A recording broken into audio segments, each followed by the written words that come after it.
Paul-Henri Narjolet a effectué une trentaine de plongées sur l'épave du Titanic. Il y a passé plus de 600 heures.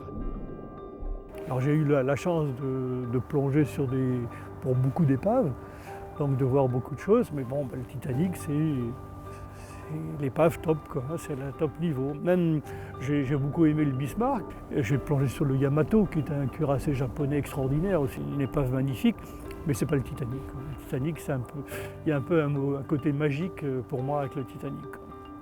Paul-Henri Narjolet est devenu chasseur d'épaves à l'âge de 8 ans. Ancien officier de la marine française, il a plongé aux 4 coins du monde.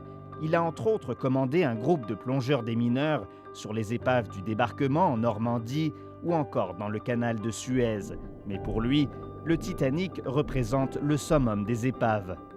Mais j'ai des souvenirs quand on est allé dans la salle à manger des premières classes, par exemple, avec ce petit robot, et qu'on avançait là, c'était quand même assez extraordinaire. Et on pouvait presque en filigrane s'imaginer comment était cette salle à manger, quoi, où on est allé dans la suite du président de la compagnie, on est allé dans sa salle de bain, on a vu les meubles qui étaient renversés, on a vu les lavabos et tout.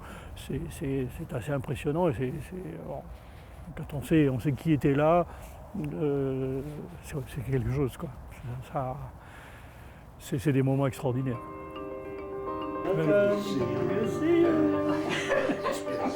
Au-delà de l'aventure humaine, Paul-Henri Narjolet a aussi une quête de vérité historique. Et pour aller plus en profondeur, il fait appel à ses amis, 2 historiens passionnés du Titanic, qui l'ont accompagné sur plusieurs expéditions. Je pense qu'à bien des égards, le travail que notre équipe a fait nous a permis d'écrire l'histoire du Titanic.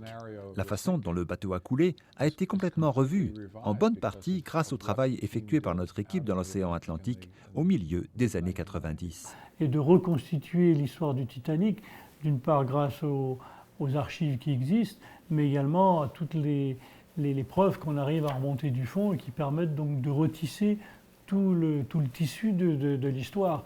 Et ça, sans les expéditions, on serait passé à côté de beaucoup de choses.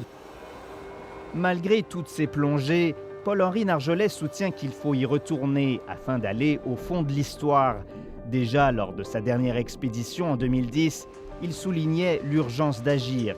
L'arrière est très détérioré.